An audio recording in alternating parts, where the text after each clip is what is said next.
So you went on to serve a mission? I did. Shall we jump to that? Let's jump to that. Yeah. So I was called. We lived in Chicago at the point where I got called, uh, and I got my letter and I read through it, and it said that you're called to serve in Utah, Salt Lake City. And I was looking for and from there you'll go to Uruguay or someplace. I was like, okay, then what? And it's like, no, no, no, Utah, that's you. And I remember being like, oh. Welcome to Sacred Stories, where we illuminate the faith journey of people who have found fellowship in the metaphorical wilderness.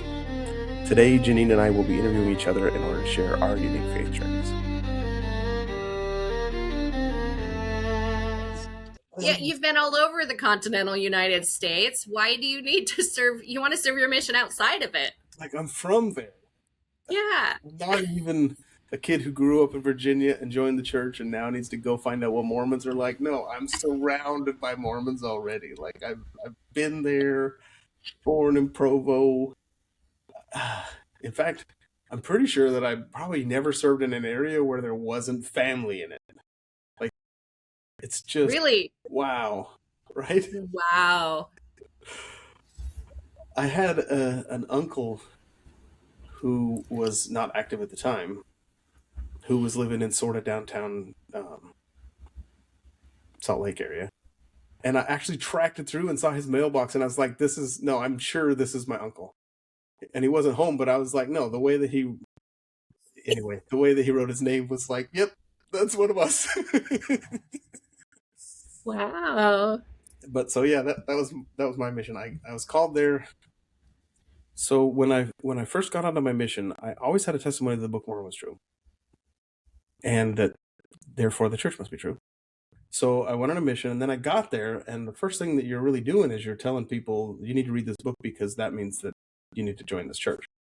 And I remember thinking that the church is good enough for me. Like, I feel like it's where I'm supposed to be, but I don't know that I can tell people that they have to be there. Like, that seems a little presumptive. Yeah. And so that was the focus of my first area, was me praying about that. Like, can I really honestly tell people they have to do this? And I prayed about that for quite a while, wondering why I was not getting an answer. And then I remember praying instead. I shifted my prayer to the Book of Mormon, and I would open it up and read it and pray and say, "Is this true?" And I remember getting a very clear, "Yeah, this is very definitely true, and this is real, and you need to connect with this." And so I was like, "Oh, therefore, all the dominoes knock over, Mm. and boom, church is true. I should be inviting people." So I did, and it was fun. And so that kind of re-strengthened it, but it wasn't really like I got there and abandoned all hope and had to have this amazing experience to recover. It was more like I got there and had some questions and found enough answers that I was happy. And I guess I did the same sort of thing at BYU Idaho, or Rick's at the time, Yeah. where my parents had always been pretty reasonable. Like, whatever I want to do, go do it. And if I want to do something dumb, they'd say, "This is why it's dumb, but come back and let us know how that goes."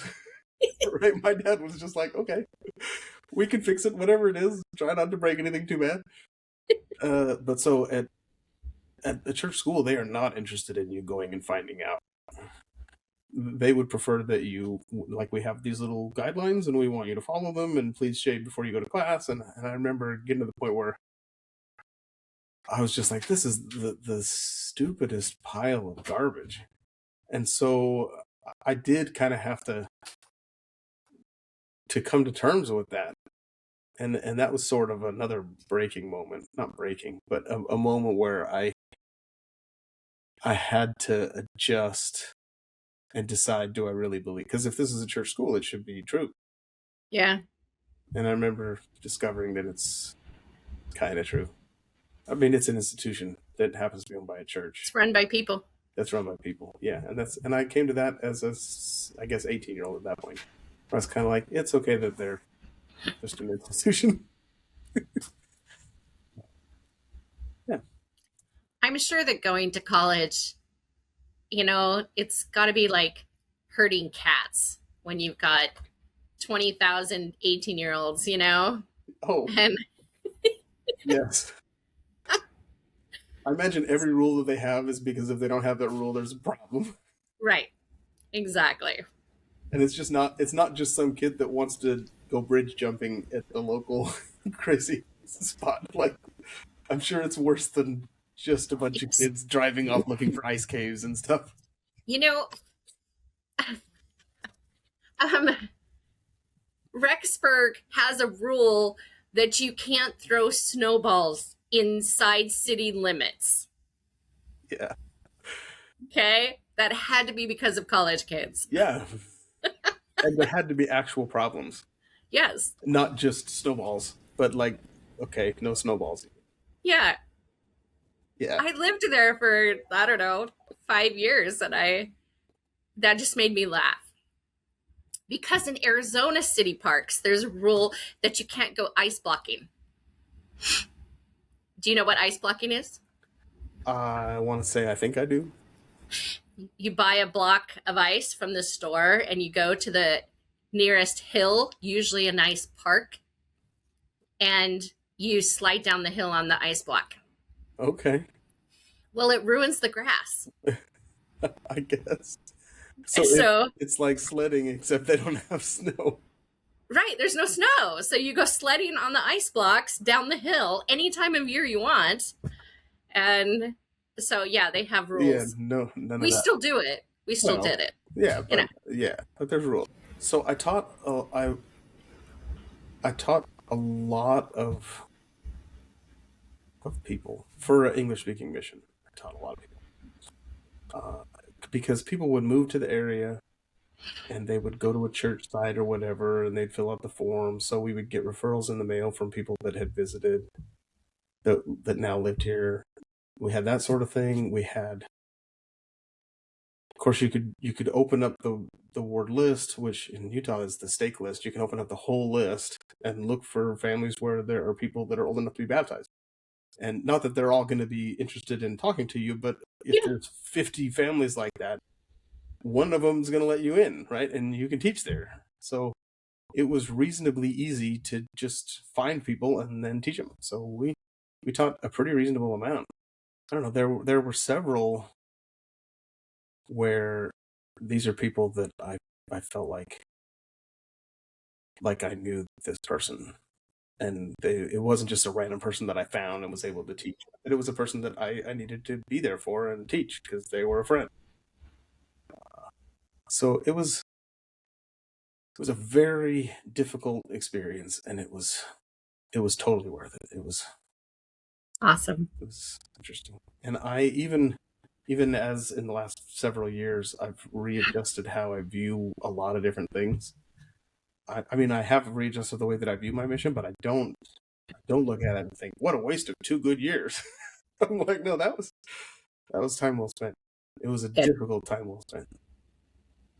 They joke it's the best 2 years, and I'm thinking, no, it's the best 2 weeks, and it's spread out over 2 years. I was going to ask you that, but you said it. So, I've never heard it put that way, but that's awesome. Well, it's a good experience, and it's a good growing experience. And yeah. I of course didn't serve a mission, but not in that sense, anyways. Yeah. But I think it would, being a mom of a bunch of kids puts you definitely where you go to the Lord. It's like being in foxholes. Yes. You're a parent. Yeah. So I don't have a lot of stories to say. When I was, I think, 18, I bought a house Oh, wow. because I did not want to move every year of my life. And I Okay. did not want my children to have that experience. So, So you bought a house. So then let's talk about from 18-ish. then that phase of your life, like what kind of callings did you have? What kind of struggles did you go through? How did that shape who you are? That time period, the 20s ish. Um, so as a mom, I think a struggle I had was, you talked about losing your mom and people kind of giving you space. And I think I definitely had that as well. Not because I lost a mom, but because I was a young mom. And so I think people gave me a lot of space. Not that I wanted it back then. I wanted to be part of the club, not a junior member, you know? But I was definitely wholehearted a mom. One of my experiences I had was I read a book. I think it's called The Monument by Jorgensen, Brent Jorgensen. And it was a beautiful story, but the part I remember is that the guy over years built an altar or a monument out of stones. And I remember committing to the Lord that I would build mine out of my children, raising good children that love the Lord. And so I really focused on being a mom. And I have to say, I was a good mom. And I was a good teenage mom for teenagers, probably because I was still kind of there emotionally. I moved a lot, as I said, so I do not have a ton of memories of my childhood. I felt like it was hard. My parents would move and say, "We're going to be here. This is it. We're not moving anymore." And then a year later, we're moving. And so so I didn't believe it. And I still to this day have problems making friends, long-term friends, even calling my children on a regular basis. They tend to call me because I just never kept friends long-term. I'd let them go. And so letting go of people is a thing I struggle with. And because of that, it's hard for me to make friends. My children have problems making friends as well, some of them to this day. And we tend to be very family focused, and my children are my best friends. So my husband was 13 years older than me, which was great because he was a great provider and a rock. We didn't miss church because he was like, there's no point in missing church. And if you do once, then it's easier to do it again. And then you stop going. So we went to church. We paid tithing. I mean, he was a rock for those things. And that still influences me to this day. And on the other hand, we didn't have a ton in common, and it was really hard. He was from the generation where you go to work every day and then you come home and you sit in your recliner and put your feet up. And I was struggling trying to raise 7 kids and keep the house up and do all the things. And you didn't get to put your feet up. I did not put my feet up. It was a 24-hour a day nonstop. Yeah. I was up at night. I was up in the morning. I was staying up late to sew Christmas presents and handmade gifts, and because we didn't have a big budget. And so, yeah, that was my struggles of trying to make a small budget fit for all these children and trying to do things efficiently. So because of that, I learned to sew and craft and paint the room myself. My kids laugh because we would be painting rooms all the time. One kid would move out and we'd shift all the rooms. So that meant they all had to be repainted. Yeah. And so they had fun rooms because they pretty much got to paint them the way they wanted. And yeah, nobody wants somebody else's wall. No. Yeah. Besides, you have to be creative. Like in one child's room, it was a basement, and we had one wall that wasn't brick, and we painted it like, I don't know, black. And then one of the teenage friends came over and painted beautiful words of faith, love, um, child of God, all across this wall from top to bottom. And it was beautiful. And another one, I remember my daughter doing shapes, different shapes, going up the wall from top to bottom. And then for the closet, we put strings and we'd put a bead and a knot and a bead and a knot. And the whole closet was these strings, the closet door. Yeah. And so just fun things that we, being a mom and trying to make it work and be creative. So that, my testimony, I mean, I guess goes back to my Savior. He was my best friend. I will say that I'm the type of the person that I'd go pray about something, get an answer, and then go full tilt and not come back. You know, you should come back and check in with the Lord and go, am I still going the right direction? Should I do this? No, I was like full tilt. This is, so I raised my children in Mesa, Arizona. Is that where you bought that first house? No, I bought the first house in Phoenix, Arizona. How long did you live in that house that was your forever home at 18? Well, I had my fourth child there. I had her at home. I wanted, pregnancy and birth was really easy for me. Don't hate me, listeners. Don't hate me. My wife's the same way. She's always like, "Oh yeah, kids are easy." Yeah. At least having them is easy. So I was like, let's try having them at home. And so I had, I guess it would have been my fifth child at home in that house. So it was a while. So yeah, a good 5 years. Yeah. In that house. Then we moved to South Dakota to be near his family. And so I had my last two in South Dakota. Okay. And we lived there, had some good memories, you know, going from the city to the country, just all different experiences. And that was so much fun. But we were renting that house, and my husband didn't have a good job. And so he had served his mission in Mesa, Arizona. Okay. And so we went back to Mesa, Arizona, bought a house there, and I raised my children there till the Lord, he died, and we had a situation in our house where one of my daughters was molested, and we had come to the point in her healing that we needed to leave the house that it happened in. Okay. And so we prayed and prayed and prayed about it. And I was thinking of just going to another part of the city for a while, you know, renting, and I wasn't getting an answer to that prayer.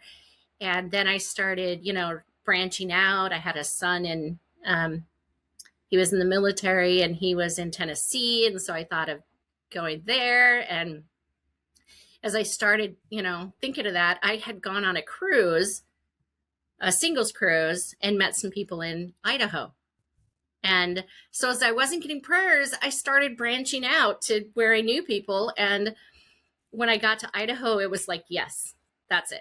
You're going to Idaho. And I'm like, ah. So you moved to Rexburg? I moved to Rexburg, yes. Non-student. What? As a non-student. As a non-student, I moved to Rexburg. So I was working for American Family Insurance at the time, and I just reached out to an agent in Rexburg, and he hired me on the spot and said, as soon as you can get here, I need you.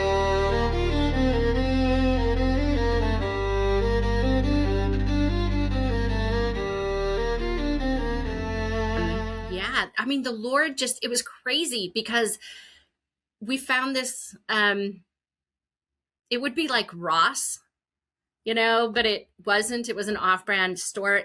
Anyways, I stopped in at this store and it randomly had snow gear and sweaters and long pants. And I In mean, Mesa? We were from Arizona. Yeah, We were living in Arizona, and it's not like it got cold there or it had snow. yeah. Well, from Mesa to Rexburg, these are two little Mormon town things Yes. at the opposite ends of the temperature spectrum. And it was January 1st.